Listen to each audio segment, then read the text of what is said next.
Hello，大家好，我係 Miss K。琴日我喺 Facebook 見到一個我以前喺廣州大廠做嘢嘅舊同事 post 咗一張相，話佢畢業喎。畢業係咪一個好溫柔嘅詞呢？喺內地呢個詞嘅意思係被裁員啦。而我個舊同事今年啱啱36歲，35歲危機。呢5個字係懸喺內地每一個打工仔頭上嘅一把刀嚟㗎。你係咪985-211畢業？你係咪博士、碩士？你係咪大廠精英？Sorry，冇用㗎。一個35歲，你就係一個高危人士。你嘅性價比開始下降，你隨時會被公司優化，即係踢走。好多人以為呢個淨係大廠，即係私企嘅專利。今日我就用我博士嘅社會學分析同我喺東莞體制內8年嘅親身經歷，同你哋拆解點解呢個中年屠場係全方位嘅？點解喺呢個系統入面，無論係體制外定係體制內，35歲都係一個死局㗎。我哋先講體制外，即係大廠。傳統嘅解釋係因為35歲嘅人工貴，又唔夠後生仔挨。呢個係表象嚟啫，我哋要拆解個核。個核係呢個系統，佢需要嘅係消耗品，唔係資產。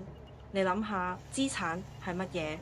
資產係越用越升值嘅，好似香港嘅醫生、律師，你越老越值錢啊。消耗品係乜嘢？係電池，用完即棄。內地嘅大廠模式就係一個電池模式。第一，佢哋嘅創新係偽創新。你睇內地啲大廠，表面上係高科技，實際上佢哋做緊乜嘢呢？搶社區賣菜、搞直播帶貨、內卷共享單車，呢啲係咪高精尖科技啦？唔係，呢啲係商業模式嘅複製同內卷。佢哋需要嘅唔係經驗豐富嘅架構師，而係聽話平可以996嘅代碼工人。一個35歲有家庭有人工要求嘅資深工程師，同一個25歲白紙一張可以瞓公司嘅應屆生，你話老細點揀？我請3個應屆生都平過請你一個啦。第二，35歲嘅人唔聽話，呢個先係死穴啊！一個25歲嘅後生仔，你同佢講狼性文化，你同佢 PUA 佢會信㗎？一個35歲嘅人，我哋呢啲老油條已經睇穿晒老細啲雞湯啦。我哋有家庭，有樓要供，我哋會計較。我哋最重要係我哋開始有批判性思維。我哋會問老細：你呢個方向係咪錯㗎？你睇喺一個一言堂嘅家長式管理文化入邊，你質疑老細，你就係負資產啊！所以大廠點解要定期清理35歲嘅人？佢哋唔係裁員，佢哋係換電池。佢哋要確保喺佢哋間工廠入邊，所有嘅螺絲釘都係最聽話、最平、最易用嗰一批。好，聽到呢度，好多人會話 Miss K 你好彩哦，你喺體制內係鐵飯碗，冇35歲危機啦。你哋錯晒，體制內嘅35歲危機比起被畢業恐怖100倍啊！大廠嘅35歲係肉體死亡，你失業；體制內嘅35歲係精神死亡，你絕望。點解？喺我哋個系統入邊，35歲係一條隱形嘅龍門，尤其係升遷。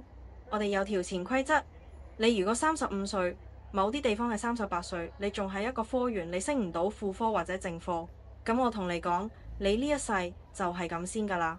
你由35歲到你60歲退休，你未來呢25年都係坐喺同一個位，做緊同一堆垃圾時間，你忙到盡頭啊！你話我係博士哦，係咪着數啲？我同你講，我個博士身份喺我哋東莞個單位係一個負累。點解？第一，你學歷倒掛，你個領導人可能係中專畢業。你一個 PhD 喺佢下面，佢管理，佢覺得冇面，佢驚你睇佢唔起。第二，你太有諗法，領導人開會講啲反智嘅嘢，你忍唔住用你嘅學術邏輯去質疑佢。阿 leader，你呢個決策好似同中央精神有少少偏差哦。你死梗喺體制內，能力唔係第一，聽話先係第一。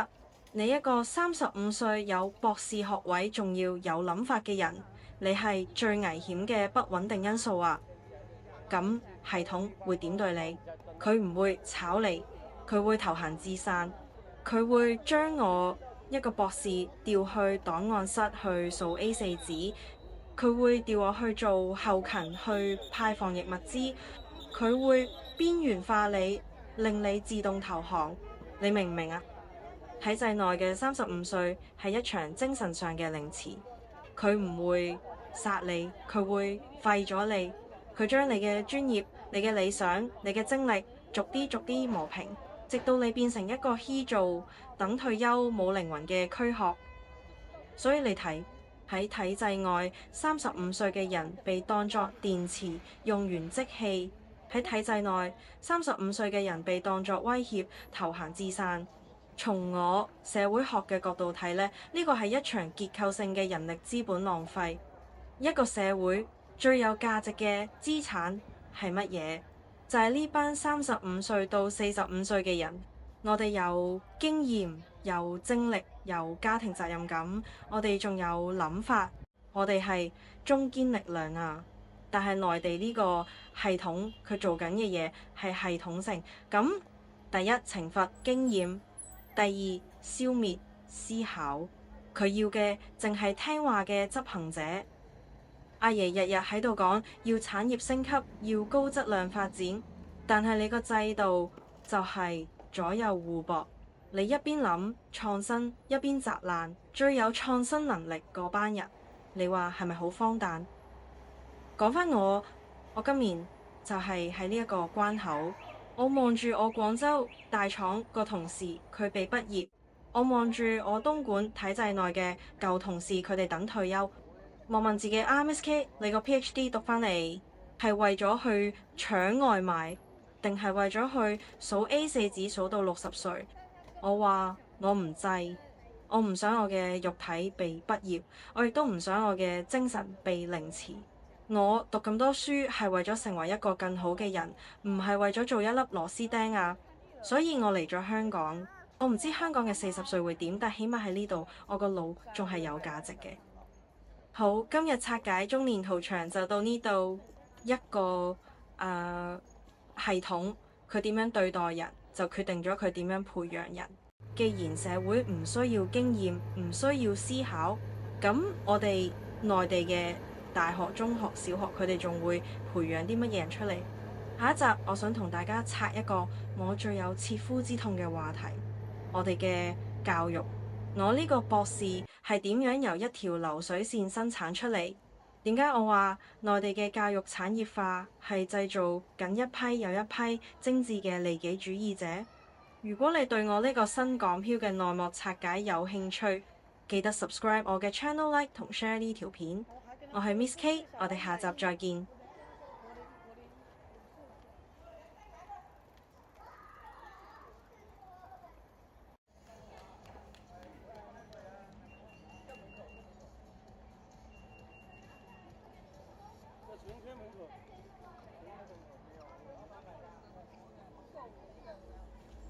哦，係啊，條線條堆。